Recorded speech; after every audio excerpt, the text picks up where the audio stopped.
তৎসৎ। সনাতন বিদ্যার্থী সংসদের উদ্যোগে আয়োজিত শ্রী রামনবমীর এই শুভক্ষণে শঙ্খধ্বনির মতোই প্রতিধ্বনিত হল শঙ্খনাদ।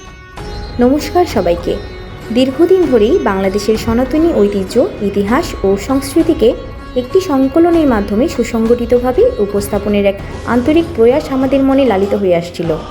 সেই লক্ষ্যকে সামনে রেখে 2017 সাল থেকে শুরু হয় তথ্য সংগ্রহ, বিশ্লেষণ ও সম্পাদনার কাজ। নানা সীমাবদ্ধতা পেরিয়ে এই অসমাপ্ত প্রয়াসকে নতুনভাবে পূর্ণাঙ্গ রূপ দেওয়ার উদ্যোগ নেওয়া হয় 2025 সালের শেষ লগ্নে। তারই ধারাবাহিকতায় সনাতন বিদ্যার্থী সংসদ বাংলাদেশের মুখপত্র হিসেবে প্রথমবারের ন্যায় প্রকাশিত হলো বাৎসরিক সাময়িকী শঙ্খনাদ।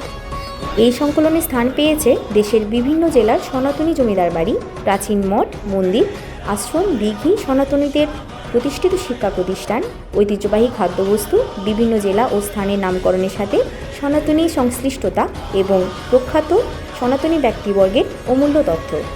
শঙ্খনাদ শুধুমাত্র একটি সংকলন নয়, এটি আমাদের ঐতিহ্যের পুনর্জাগরণের এক আহ্বান, নতুন প্রজন্মের কাছে আমাদের শিকড়কে পৌঁছে দেওয়ার এক বিনম্র প্রচেষ্টা। আমরা আশা করি এই সংকলনটি আমাদের পাঠকবৃন্দের জ্ঞান পিপাসা নিবারণে সহায়ক হবে। ধন্যবাদ সবাইকে।